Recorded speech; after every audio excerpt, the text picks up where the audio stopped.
Halo, oke. Halo, perkenalkan, nama aku Nining. Aku di sini mau sharing sedikit pengalaman aku mengenai kehamilan. Oke. Pada kondisinya, eh, aku mungkin nantinya akan menceritakan bagaimana aku bisa apa sih namanya, mengetahui bahwa aku hamil. By the way, aku tuh udah 3 tahun menikah. Mungkin nanti aku akan sharing bagaimana pengalaman aku alhamdulillah diberikan kepercayaan untuk bisa uh, diberi kesempatan untuk hamil gitu. Oke, yang sekarang di sini konsennya adalah aku ingin menceritakan bagaimana aku tuh hamil muda dan mengeluarkan flek. By the way, sorry banget, aku tuh nggak make up apa-apa, aku cuma pakai mukena, belum mandi karena memang aku harus bed rest selama 14 hari dan aku juga lagi flu, lagi pilek udah hampir seminggu ini, belum sembuh. Cuma banyak info kalau misalkan flu itu memang biasa dialami oleh ibu-ibu hamil muda. Oke, next. Jadi aku pengen cerita, hari ini tuh tanggal tanggal 3 Maret 2020, yang dimana sebelumnya aku tanggal 30-an itu 30 Maret 2020, sekarang tanggal 3 April 2020. Yang sebelumnya itu aku konsul lanjutan untuk periksa kandungan tanggal 30 Maret 2020. Kebetulan aku bekerja, jadi aku tinggal di rumah orang tuaku. Dan yang sebelumnya aku tuh pas ngecek awal kehamilan tuh di Brawijaya Depok. Dan karena berhubung, oh ya by the way, aku tinggal di daerah Sawangan Depok. Karena aku bekerja di daerah Pasarbo, rumah ibuku di daerah Kebagusan Jakarta Selatan.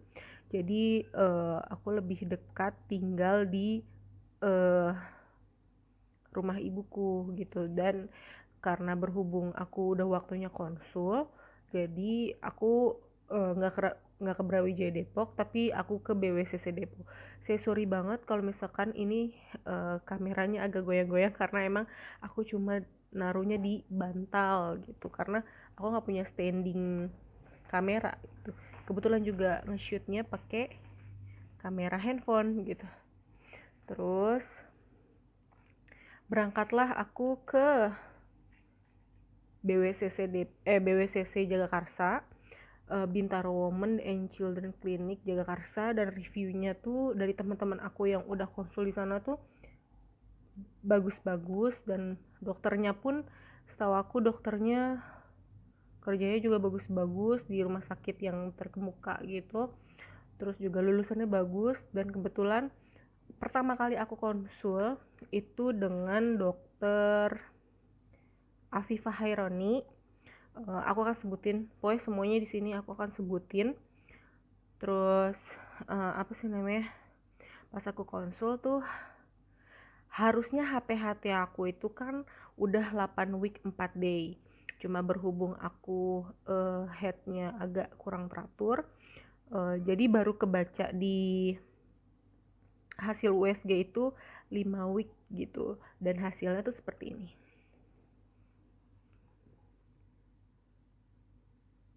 Jelas nggak teman-teman? Jelas ya. Oke.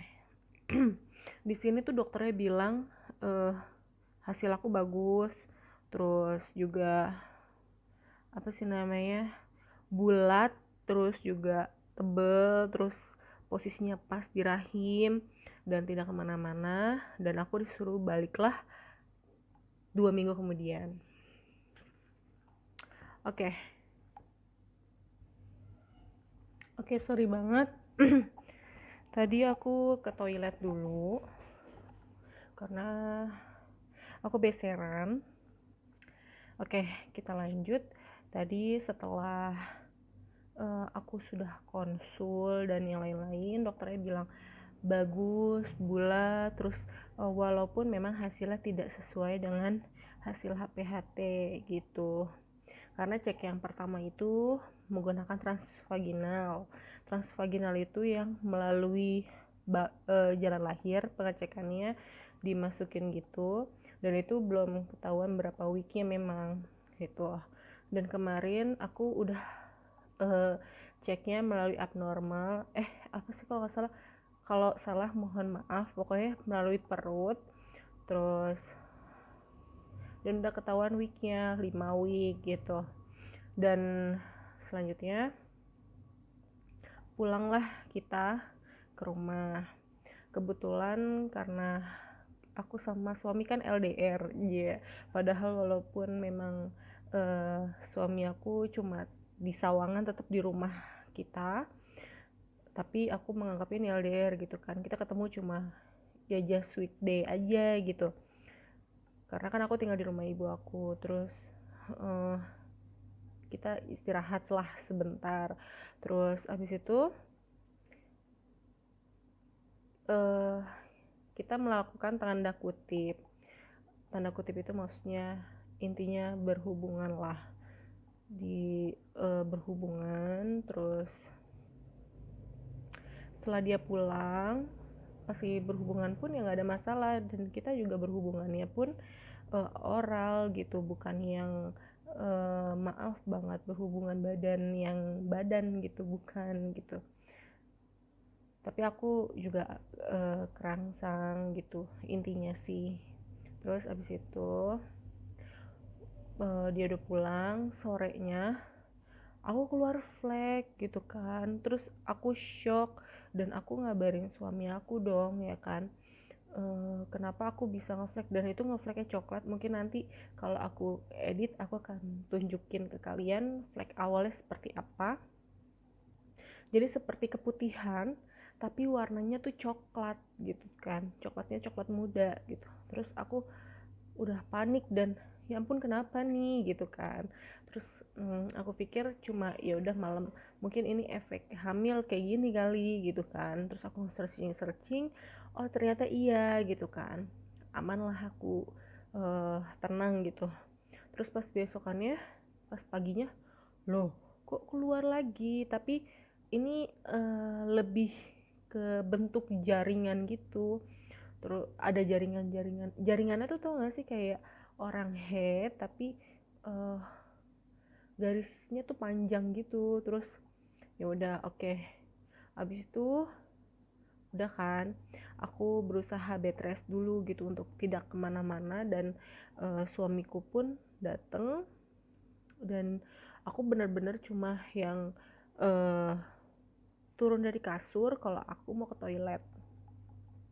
Lanjutlah pas besok, pokoknya setiap waktu 10 menit sekali aku akan ngecek pakai tisu, aku elap gitu. Terus ada gitu kan, flek-fleknya itu nggak berhenti gitu. Terus pas sudah kayak gitu, pas besokannya ngefleknya tuh jadi darah merah, jadi kayak orang head gitu. Terus makin panik lah aku. Terus aku bilang ya udah kita ke ini deh, ke dokter lagi, ke BWCC lagi gitu kan. Kebetulan dokter Afifahnya nggak ada. Aku ngomong lah, maksudnya ketemu sama dokter Dian, namanya dokter Dian. Dan ini review sih banyak yang rekomendasiin dokter Dian gitu loh, maksudnya dokter Dian tuh bagus, reviewnya bagus-bagus gitu, sama lah dengan dokter Afifah. Pas aku searching memang iya gitu. Terus maaf ya aku agak pilek. Terus hasilnya seperti ini. Kelihatan nggak teman-teman? Mudah-mudahan kelihatan ya. Oke, di sini itu tuh di dokter Dian, pas itu kan 2 hari dari setelah aku check up dengan dokter Afifah. Pas sama dokter Dian ini udah mulai kelihatan bakal janin gitu kan. Terus aku menceritakan lah semuanya ke dokter Dian. Terus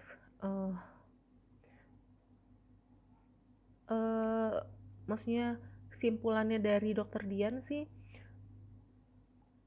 sementara abortus imminens. Aku juga kurang paham kenapa, cuma dokter meminta aku untuk bener-bener bed rest, jadi turun ke dari kasur kalau ke toilet aja. Lalu berhubung karena aku kerja, aku tuh diminta untuk bed rest selama 2 minggu gitu kan. Dan aku jadi aduh gimana nih gitu kan.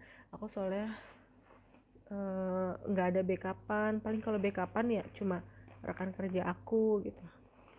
Dibikinlah surat oleh BWCC ini. Mungkin kalau kalian yang mengalami seperti aku, kalian minta aja sama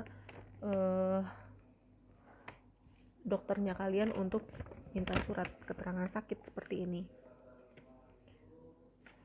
Untuk 2 minggu aku benar-benar nggak boleh turun dari kasur gitu. Paling kalau sekarang aku turun dari kasur kalau nggak ke toilet sama ngejemur badan untuk mendapatkan vitamin D. Oke, lanjut. Sorry pegel banget. Aku tuh sekarang udah nggak kuat duduk lama. Aku juga nggak tahu kenapa. Terus abis itu oke, next ya. Aku dikasih lah obat.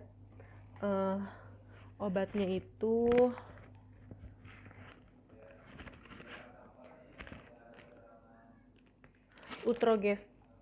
namanya Utrogestan.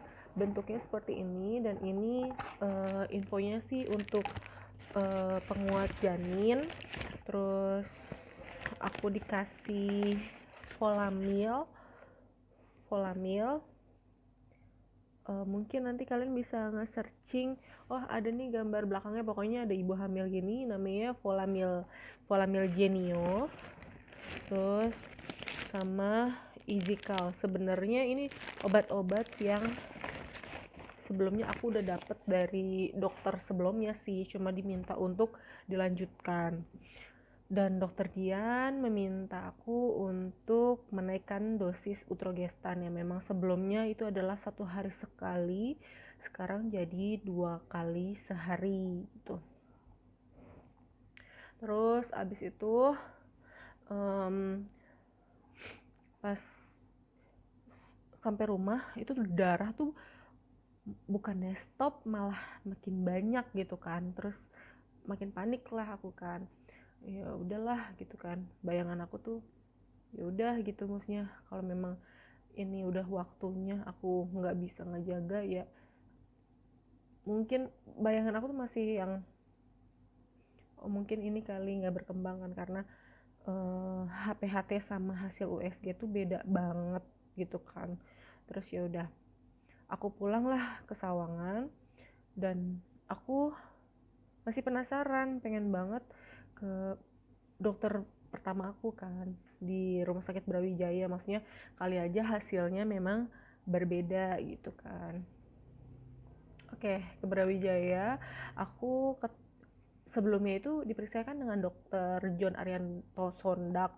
Terus karena beliaunya nggak ada, jadi aku sama dokter Anisar Lestaluhu gitu.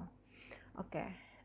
Terus dokternya juga baik banget, ngejelasinnya jelas banget. Aku happy ngedenger penjelasannya beliau, dan ternyata sama hasilnya. Di sini malah 5 week 5 day gitu kan. Ya setiap tempat pasti akan terus aku fokusin dulu ya. Oke. Di sini itu udah ada bakal janinnya juga sama kayak dokter Dian. Dan dokternya di sini nembak aku, nanya gitu kan, kamu habis berhubungan ya gitu kan. Terus ya aku jawab, sorry ngeblur. Oke. kamu habis berhubungan ya? Terus aku bilang iya gitu kan.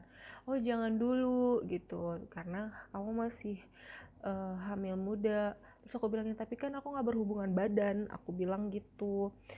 Tapi kata dokternya uh, mau berhubungan badan atau mau oral itu tidak boleh karena kan kamu terangsang, hormonnya tuh akan berubah, dia bilang gitu. Terus gini, oh iya sih memang kemarin setelah habis melakukan tanda kutip uh, aku ngeflag gitu dan terus deh sampai sekarang. Dan sejujurnya keadaan aku sampai saat ini udah hampir seminggu masih ngeflag aja gitu kan.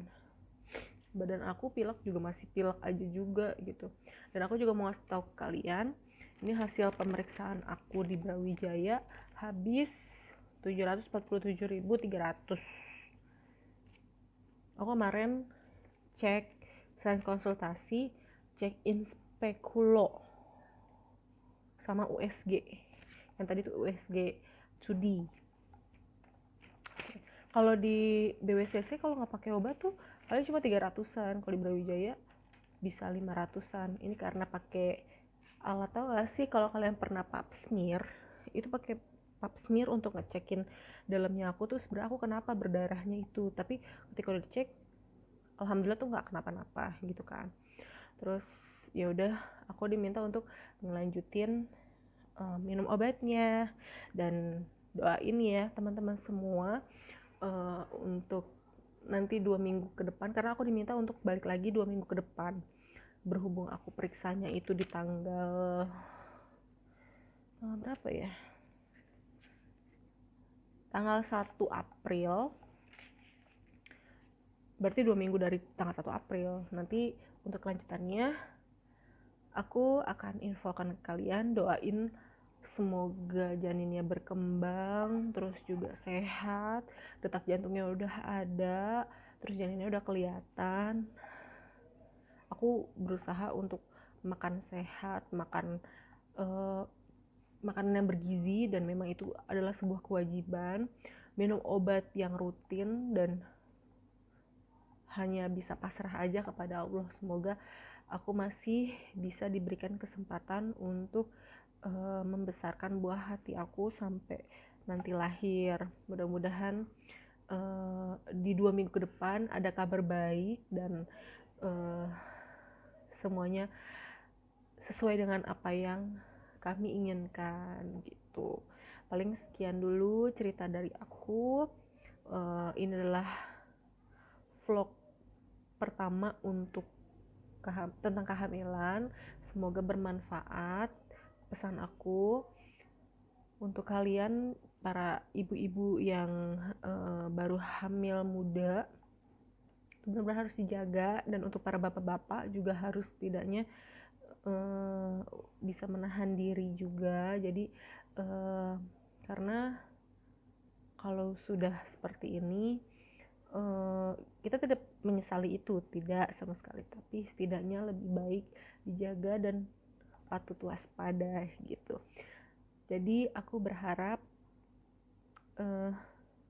minta doanya agar di 2 minggu kemudian hasilnya baik gitu. Jadi kalau misalkan nanti udah setelah 2 minggu, aku akan mengabari ke kalian terkait hasil terakhir pemeriksaan aku seperti apa. Terima kasih. Assalamualaikum warahmatullahi wabarakatuh.